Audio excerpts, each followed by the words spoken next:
Assalamualaikum warahmatullahi wabarakatuh.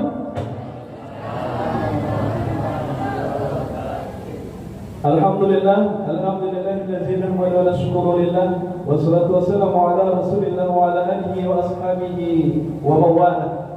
Syukur kita kepada Allah dengan mengucapkan alhamdulillahirabbil alamin, dan berselawat kita kepada baginda Rasulullah SAW dengan mengucapkan Allahumma sholli ala sayyidina Muhammad wa ala ali sayyidina Muhammad. Mudah-mudahan kita semua nantinya mendapatkan syafaat dari baginda Rasulullah SAW di yaumil akhir nanti. Amin ya rabbal. Amin ya rabbal. Oke, yang ngantuk boleh tidak memahami materi kita pada malam hari ini. Yang tidur boleh tidak memahami. Tapi yang bangun, yang siap untuk bersama kita belajar malam hari ini, yang siap mendengarkan materi yang insya Allah bermanfaat untuk kita semua, maka mari kita ikuti dengan baik. Masyaallah muslimin rahimakumullah. Materi kita malam hari ini, kita tahu bahwasanya hari ini, malam ini, bulan ini termasuk bulan suci Ramadan, yang dimana ibadah dilipat gandakan, sedekah dilipat gandakan, setiap kebaikan dilipat gandakan, yang dimana nanti puncaknya adalah takwa. A'udzu billahi minasy syaithanir rajim.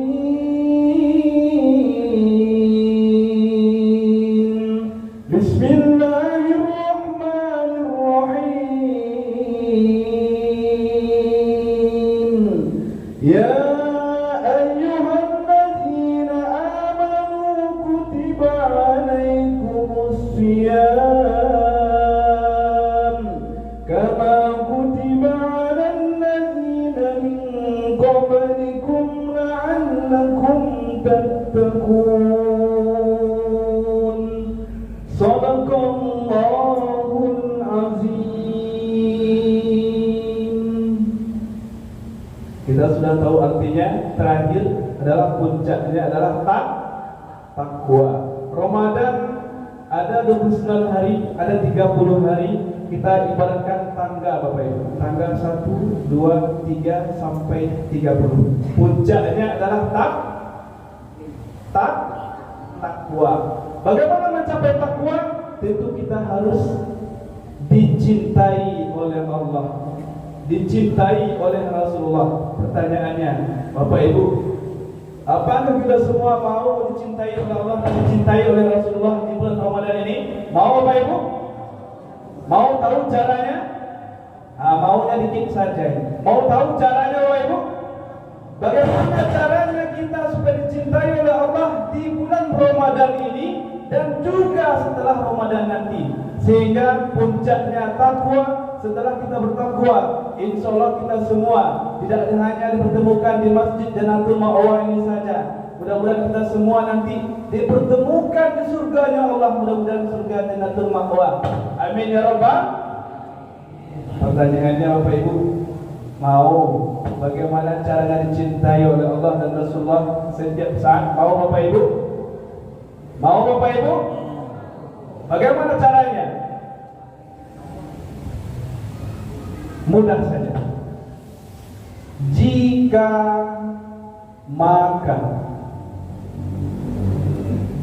Jika kita ingin dicintai oleh Allah, maka kita harus melaksanakan semua yang diperintahkan oleh Allah dan meninggalkan semua yang dilarang oleh Allah Subhanahu wa taala.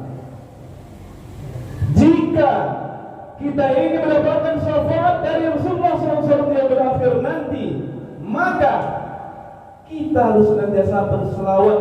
Setiap siapapun yang membacakan selawat kepada baginda Nabi, siapapun yang mengucapkan dimanapun ketika kita mendengar, maka senantiasa kita berselawat kepada baginda Rasulullah SAW. Mudah-mudahan nanti kita mendapatkan syafaat dari Rasulullah SAW di yaumil akhir nanti. Masyaallah muslimin rahimakumullah. Tadi kita sudah sepakat, ibadah sholat dilipat gandakan. Salat sunnah pahalanya sama dengan salat wajib. Sedekah dilipat gandakan. Jadi sangat menjadi sesuatu yang harus kita maksimalkan dalam Ramadan ini, sehingga kita diberikan pahala berlipat ganda oleh Allah. Nah, sekarang masyarakat muslimin rahimakumullah, kita sudah tahu rumusnya adalah jika maka. Jika kita ingin dicintai oleh Allah, maka kita harus mencintai Allah terlebih dahulu, melaksanakan semua yang diperintahkan, meninggalkan semua yang dilarang. Bagaimana supaya kita dicintai oleh Rasulullah? Ketika mendengar namanya, maka kita bersalawat kepadanya dengan mengucapkan Allahumma shalli ala sayyidina Muhammad. Memang agak berulang kali sehingga kita mudah memahaminya. Setuju Bapak Ibu? Jika maka. Selanjutnya, 3 saja. Kami beri contoh apa yang harus kita tingkatkan di bulan Ramadan ini, masyarakat muslimin rahimakumullah, dan bagaimana cara kita maksimal dalam menjalankannya. Halo Bu, fokus ini masih fokus? Baik. Yang pertama adalah sholat. Kita tahu melaksanakan sholat dilipat gandakan. Kita tahu melaksanakan di rumah berapa pahalanya, kita tahu. Melaksanakan sholat di masjid berapa pahalanya, kita tahu. Dan pertanyaannya, kita yakin atau tidak? Misalkan sholat berjamaah 27 tingkatan dibandingkan sholat sendiri, kita yakin atau tidak? Kalau kita yakin, kalau misalkan kita dari rumah enggan melaksanakan sholat jamaah, apa yang harus kita ingat? Jika maka, jika saya sholat di rumah, maka pahalanya 1. Jika saya sholat berjamaah di masjid, maka pahalanya 27. Tetapi kalau saya lakukan di bulan Ramadan, maka akan berlipat-lipat ganda lagi. Oleh karenanya, ketika motivasi kita kurang, maka ingat rumus jika maka. Masyarakat muslimin rahimakumullah, sebelum kita masuk ke 3 contoh apa amalan yang harus kita lakukan di Ramadan ini, yang harus kita maksimalkan, maka kita harus mengetahui dulu masyarakat muslimin rahimakumullah, motivasi itu ada 2. Ada berapa Bapak Ibu? Motivasi itu ada berapa? Ada 2. Motivasi pertama yaitu adalah internal. Agak bahasa Inggris sedikit supaya mudah memahaminya. Internal, di dalam diri kita. Motivasi pertama internal, yang kedua eksternal, di luar diri kita. Agak bahasa Inggris sedikit. Apa maksudnya? Misalkan saya ingin baca Al-Quran. Ketika itu timbul dari dalam hati saya, maka insya Allah Al-Quran ini bisa dibaca.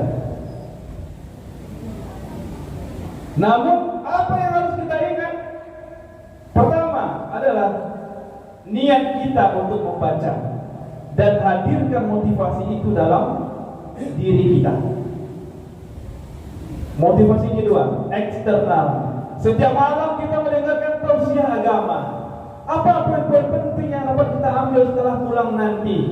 Tentu kita masing-masing lah yang mengetahuinya. Oleh karenanya, sebagus apapun Ustaz yang menyampaikan, Ustaz Abdul Somad kita hadirkan ke masjid ini, Ustaz Ali Dayat kita hadirkan ke masjid ini, dan itu dinamakan adalah motivasi eksternal.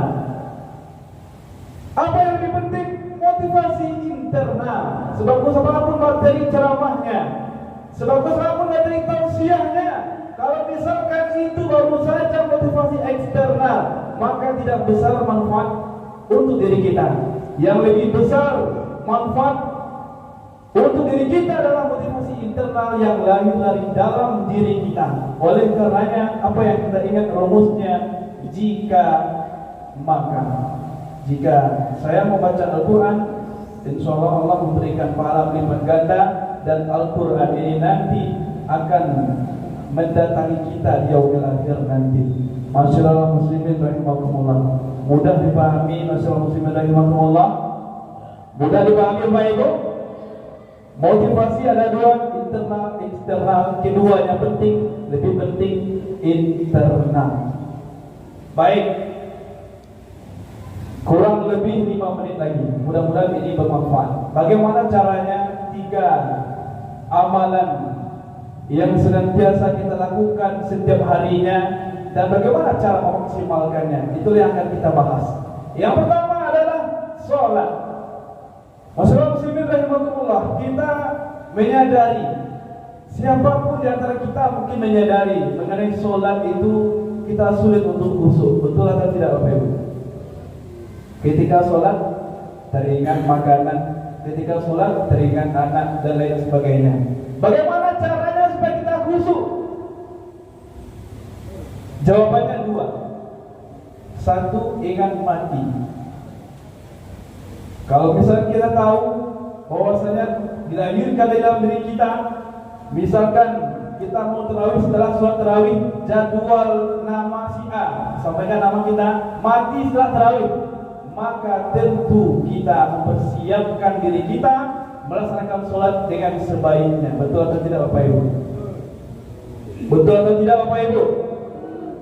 Yang kedua, ini ada ulama yang menyampaikan bagaimana cara sholat yang khusyuk. Ini memang mungkin tidak banyak disampaikan, tapi tidak apa-apa disampaikan di sini. Mudah-mudahan bermanfaat. Bagaimana cara sholat itu supaya khusyuk? Ketika teringat makanan di luar, kita lagi sholat teringat makanan di luar, bagaimana caranya? Salah satu caranya adalah seperti bayi belajar berdiri, jatuh, berdiri lagi, jatuh, berdiri lagi, jatuh, berdiri lagi. Artinya apa? Ketika teringat makanan dan sebagainya yang mengganggu, maka ingat lagi kita dalam sholat. Yang kedua, bagaimana caranya? Ketika kita membayangkan bahwasanya kita sholat, bahwasanya kita menghadap Allah, kita langsung berinteraksi dengan Allah. Bagaimana cara fokus? Disampaikan langsung dalam salah seorang ulama menyampaikan cara supaya kita khusyuk dalam sholat adalah sholat lebih baik dari sendiri adalah sholat di masjid. Lebih baik lagi adalah sholat di Masjidil Aqsa 1000. Lebih baik lagi adalah sholat di Masjid Nabawi 10.000. Lebih baik lagi adalah sholat di Masjidil Haram 100.000. Lebih baik lagi adalah sholat di belakang makam Ibrahim, sholat di dekat antara pintu Ka'bah dengan Hajar Aswad, itu namanya multazam. Di dalam lingkaran Hijri Ismail, itu baik. Mana yang terbaik, yang sangat kita rindukan untuk melaksanakan sholat adalah sholat di dalam Ka'bah. Nanti di video YouTube itu juga ada, lihat bagaimana bentuk ruangan di dalam Ka'bah itu bagaimana, dan apa yang kita fokuskan. Bayangkan kita bisa melaksanakan sholat di tempat Rasulullah SAW sholat.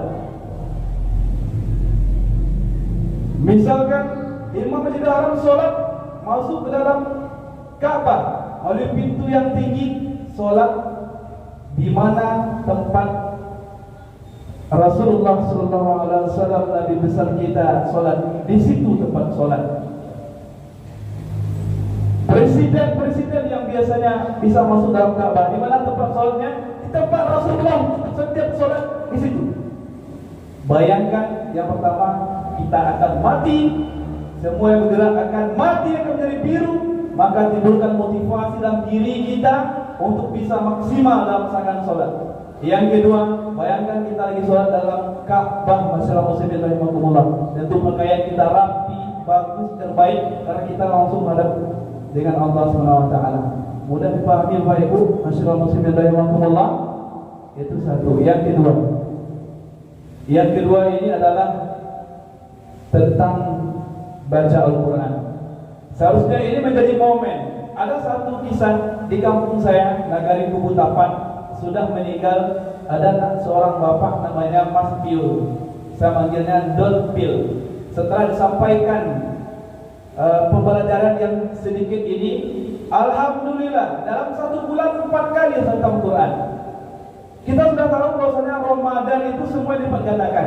Dia sudah seumur berapa umurnya kemarin? Kurang lebih 60 sampai 70 tahun kurang lebih. Dia belum pernah seumur hidupnya khatam Al-Quran. Setelah disampaikan sedikit materi ini, alhamdulillah diamalkan dan bisa dalam satu bulan itu 4 kali khatam Al-Quran. Mau tahu Bapak Ibu? Mau tahu Bapak Ibu? Kebanyakan dari kita sering kita baca Quran, tapi kita tidak disiplin dan tidak konsisten. Caranya bagaimana? Caranya singkat saja jelaskan, mudah-mudahan bermanfaat untuk kita semua. Ramadan kurang lebih 29-30 hari, anggaplah 30 hari. Al-Quran 30 juz. Berarti untuk satu bulan kita memiliki target dalam satu hari adalah 1 juz. Sering kita dengar namanya one day one juz. Tetapi kalau kita tidak memahami bagaimana cara kita fokus, bagaimana cara kita disiplin, maka 1 juz itu akan sulit juga kita lakukan setiap hari. Masyaallah muslimin rahimakumullah. Bagaimana caranya supaya kita bisa termotivasi sehingga bisa dalam satu bulan itu 4 kali khatam seperti yang dilakukan oleh Don Pil atau Mas Pil yang lari kemutapan yang sudah meninggal itu. Bagaimana caranya?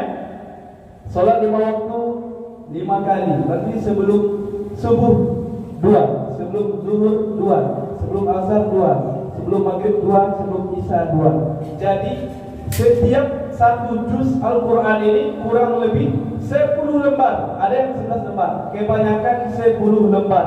Berarti kalau target kita satu hari 1 juz, berarti 10 lembar. Berarti setiap sebelum waktu sholat 2 lembar. Muslimin rahimakumullah. Kalau sekiranya kita mau khatam 2 kali dalam sebulan Ramadan ini, maka dikalikan saja 2, berarti 4. Sebelum melaksanakan sholat subuh 4, sebelum zuhur 4, atau setelahnya juga boleh. Setelah subuh 4, setelah zuhur 4 dan seterusnya. Berarti dikalikan saja 2. Nah, bagaimana caranya supaya bisa tercapai? Disiplin, konsisten. Masyaallah muslimin rahimakumullah. Mudah dipahami Pak Ibu? Mudah dipahami Pak Ibu? Insya Allah. Yang ketiga ini adalah sedekah jariah, yang dimana sedekah jariah itu insya Allah akan mengalir pahalanya sampai setelah kita mati. Kita mengetahui apa saja bentuk sedekah jariah. Sedekah untuk masjid, belikan AC, kipas angin, pokoknya semua yang bernilai jariah untuk kita itu dikejar sebelum kita mati. Karena orang yang sudah mati itu dalam kitab dibacakan bahwasanya sudah mati itu apa yang ditunggu? Tunggu doa. Kalau tidak ada amal jariah, ya apa yang kita tunggu? Tunggu doa dari anak yang soleh-soleha. Anak ada yang tidak soleha. Sementara kita tidak memiliki investasi untuk amal jariah kita. Oleh karenanya, masyaallah muslimin rahimahumullah, kita tentu sudah mengetahui apa saja amalan-amalan terbaik untuk kita yang bisa kita lakukan setiap harinya. Oleh karenanya di Ramadan kali ini maksimalkan, dan juga setelah Ramadan juga dimaksimalkan. Amin ya rabbal alamin. Terakhir, bagaimana supaya kita dicintai oleh Allah dan Rasulullah setiap saat? Jawabannya adalah jika. Maka jika kita melaksanakan semua diperintahkan Allah dan meninggalkan semua dilarang, maka kita akan dicintai oleh Allah. Jika kita ingin masuk surga, maka laksanakan semua diperintahkan Allah dan tinggalkan semua yang dilarang oleh Allah. Itu juga jawabannya. Bagaimana supaya kita mendapatkan syafaat Rasulullah? Ketika mendengar namanya, siapapun yang mengucapkan senantiasa berselawat kepadanya. Wabillahi taufiq wal hidayah wal hidayah. Wah, durian isinya putih, cukup sekian. Terima kasih. Assalamualaikum warahmatullahi wabarakatuh.